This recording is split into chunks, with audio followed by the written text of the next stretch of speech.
Գյուրջան Կասկադ, ցանկացած համեմատություն մեր օգտին է։ Ես ճիշտ ընկալեցի, որ այնուամենայնիվ որպես KPI դուք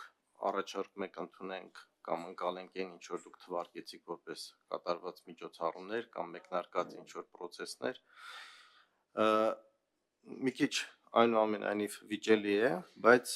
կուզենայի այդ դեպքում մի քիչ որոշակիություն մտցնենք։ Ասենք օրինակ ձեր գնահատականով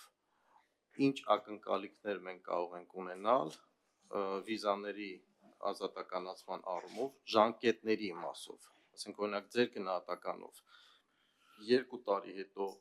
3 տարի հետո, 5 տարի հետո մեր քաղաքացիները, որոնք այնուամենայնիվ այս խնդրի նկատմամբ բավականին մեծ, այսպես ասենք, դրական սպասումներով են արտահայտվում եւ սպասում։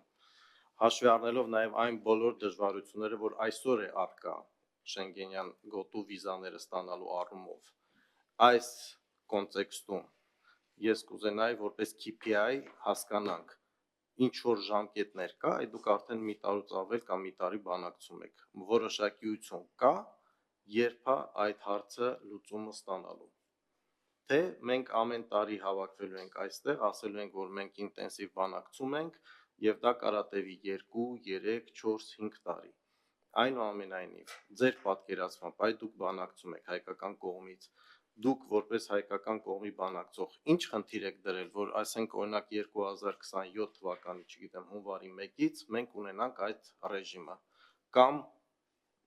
այլ ժամկետներ եք նախանշել, որովհետեւ ես կարծում եմ, որ այսօր մեր հանրության մի զգալի մասը ակնկալում է լսել այդ հարցի պատասխանը։ Շնորհակալություն, թերևս ցավոտ հարցն է, քանի որ այդ ոլորտը երևի միակ ոլորտն է, որտեղ չեն կարող ասել, որ բարևած ենք համագործակցությունով, դա վիզաների հեշտացման պայմանագրի ոչ լիակատար իրականացումն է, բողոքները բազմաթիվ են եւ չեն նվազում, փորձեր արվում են, բանակցում ենք տարբեր երկրների հետ, հարցը մասամբ կարծում ենք կարող է բարելավել նոր հիպատոսություններ բացելու արդյունքում, այնուամենայնիվ իրավիճակը գոհացուցիչ համարել հնարավոր չէ։ Բանակցությունները չեն սկսել 1 տարի, դա որոշումն էր, ինչը ընդունվել էր հուլիսին, բանակցությունները մեկնարկեցին դեկտեմբերին, տեղի ունեցավ Եվրամիության համապատասխան դիրեկտորատի այդ պատվիրակության հետ ինտենսիվ իսկապես բանակցություններ,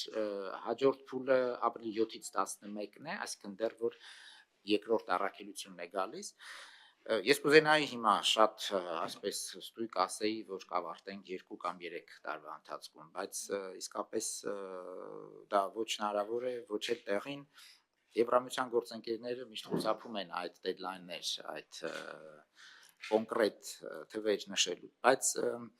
այստեղ կարող ենք դիտարկել այլ երկրների փորձը եւ նման գործընթացները տևում են 3-ից 5, 6 տարի։ Ինչպես նշեցի, մենք բավականին լավ ենք պատրաստվել այդ բանակցություններին, մեր բոլոր գործընկերները տարբեր գերատեսչություններում կարծում եմ լավ պատրաստ են, մենք արդեն փորձում ենք մի շարք քայլեր անենք մինչև բանակցությունների մեկնարկը եւ այդ անգամ եվրոպական գործընկերները նշել են, որ պատրաստության առումով հաճելորեն զարմացած են։ Ցավում եմ, բայց չեմ կարող նշել, շատ ուրախ կլինեի դա անել կոնկրետ տարի եւ որ մենք կավարտենք այդ բանակցությունները, բայց իմ կարծիքով այդ գործընթացը առավել արագ կանցնի, քան մի շարք այլ երկրների դեպքում։